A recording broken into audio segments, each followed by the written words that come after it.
从10月初以来，伊朗无人机 Shahd 的名字在网上频繁出现，原因呢是它居然可以突破基辅的防空网，对多地能源基础设施进行空袭，导致基辅出现了大面积停电。那么这种自杀无人机性能究竟如何？是否给乌军带来困扰呢？别着急，咱们接着往下看。Shahd 136是目前已知的第一种投入实战的蜂群无人机，它的名字中的 Shahd 来源于阿拉伯语，有殉道者、烈士的意思，最早被用在胡塞地区。虽然它的名字听起来挺像那么回事儿，但本质上呢其实是民用无人机的放大版。机体总重220公斤，长度3.5米，翼展2.5米，采用大面积水平三角翼身融合设计，尖端有稳定舵，机头部分包含弹头以及精确攻击所需的光学元件。战斗部使用40、50公斤的弹头，具体使用多重的弹头呢，需要看任务需要。发动机位于机身后部，使用的50马力4缸2冲程发动机是整个无人机上最值钱的部分，仿制自德国林巴赫的 L55E 小型活塞发动机，参考德国这款发动机17000多美元的售价，所以136的引擎应该也不会太贵。根据英国卫报的评估，Shahd 136整个单机售价应该是2万到5万美元左右。不过仅凭着50马力推动200多公斤的小飞机，其实在动力方面呢并不富裕，飞行速度仅有每小时185公里，但是它的航程却相当可观巡航距离最多可以达到2500公里。值得注意的是，它之所以能够出名，原因呢也来源于它的发动机。根据乌军士兵的说法，它在低空飞行时，发动机突突突的噪声有点像2战时德军的 GU-87斯图卡俯冲轰炸机。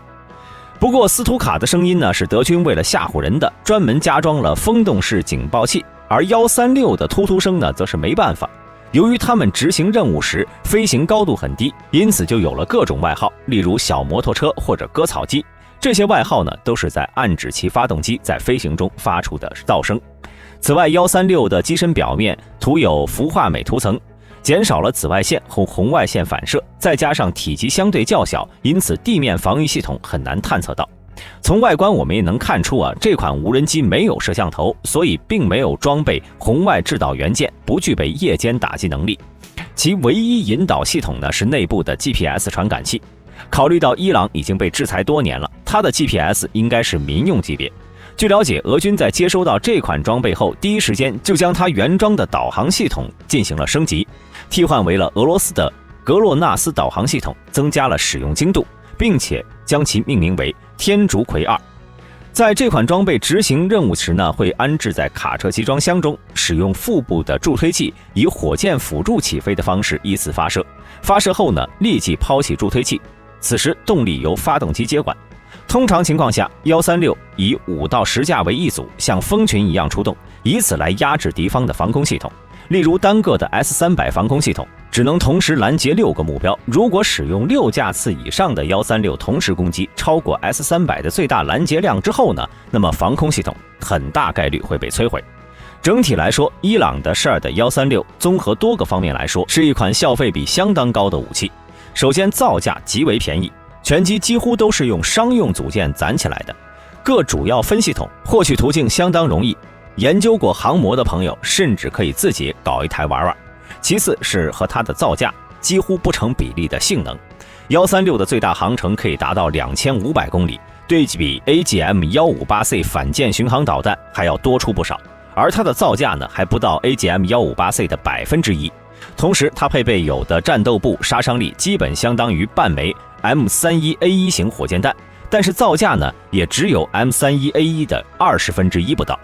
所以基于以上2个因素， Shahd 136无论怎么用，其实都是稳赚不赔的买卖，比如拿去打弹药仓库，拿去打固定目标。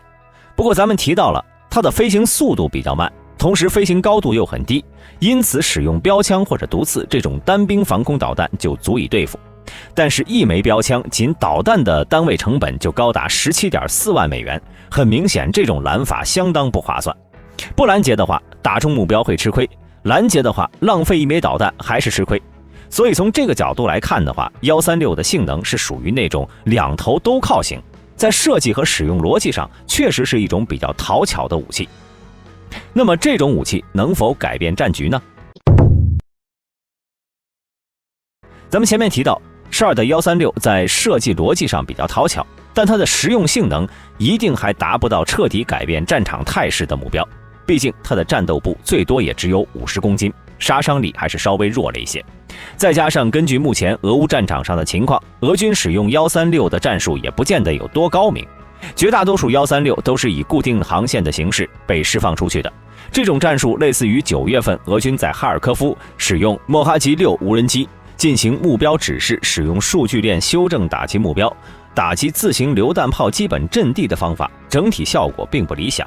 俄军类似的战术现在已经基本见不到了。而造成俄军放弃大规模使用蜂群无人机战术的主要原因呢，是乌军发现对付这种自杀式无人机，使用小口径高炮或者机枪是最有效的武器。例如，乌军曾经展示过一款战地改装的反无人机利器，他们将2挺 PKT 7.62毫米机枪拼凑在一起，装在了吉普车上，改装成了一款机枪防空车。不过这种防空车呢十分简陋，仅使用人眼观瞄发现目标，且备弹量仅有400发，火力持续性也不是很好。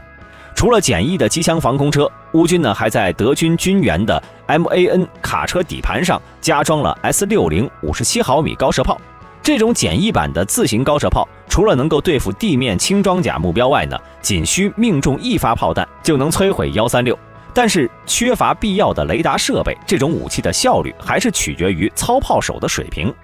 而与临时战地改装的反无人机装备相比呢，血统纯正的自行高射炮则更为高效。如今乌军库存不多的 ZU-234 什勒喀河4连23毫米自走高炮是频频露面。很明显，德国援乌的猎豹防空坦克才是主角，因为乌军公布的战场图片，猎豹的镜头明显更多。根据此前德国媒体的消息，一辆猎豹在作战中呢就击落了2枚俄军的巡航导弹和超过2位数的无人机，甚至在此前敖德萨附近的一次行动中，在几分钟内就击落了9架自杀式无人机。此后呢，俄军再也没有大批量大规模集中使用136的情况了。近期视频拍摄到的136几乎都是2、3架一组，使用这种强度对战场的帮助呢是相当有限的。只要能被乌军士兵看到或者被猎豹的雷达锁定，那么基本上都会被击落。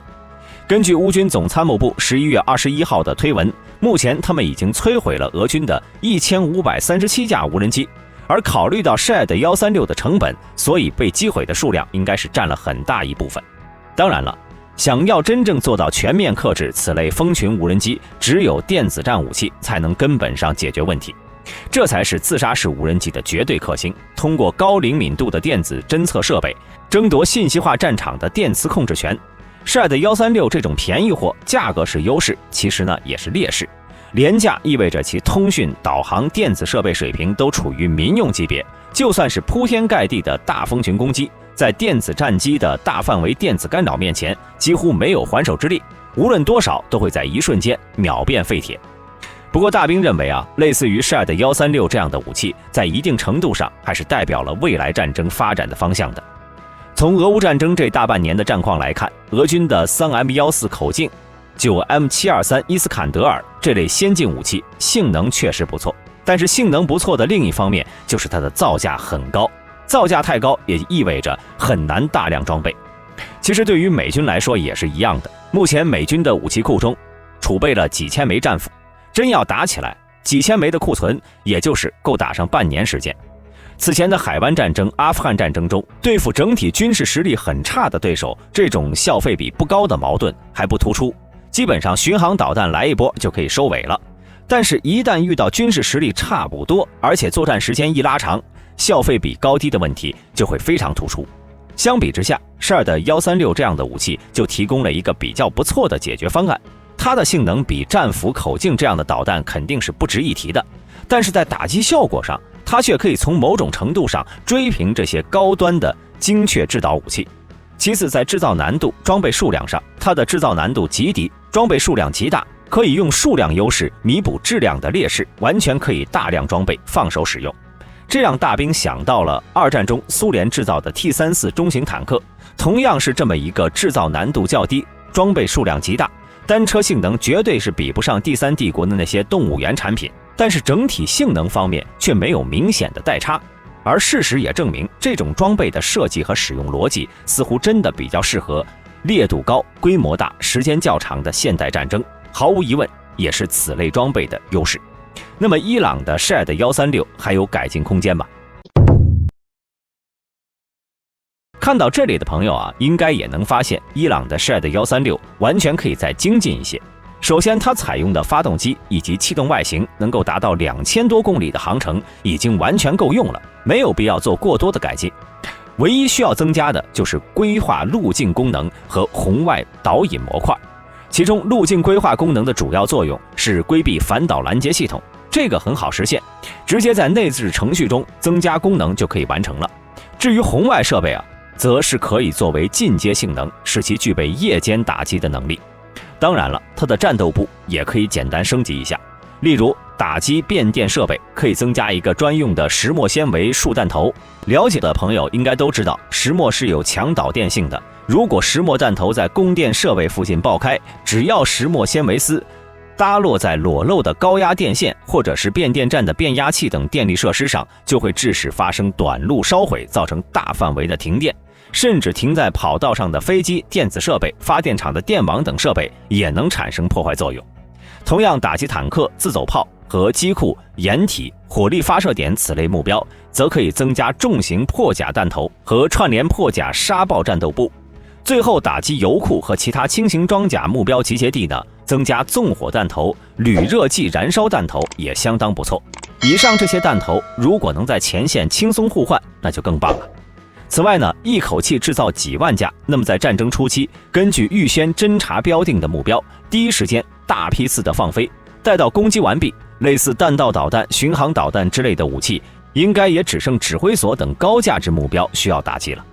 好了，本期视频到这里就结束了。各位朋友认为蜂群无人机还能怎样提升呢？欢迎在评论区留言讨论。我是大兵，下期视频再见。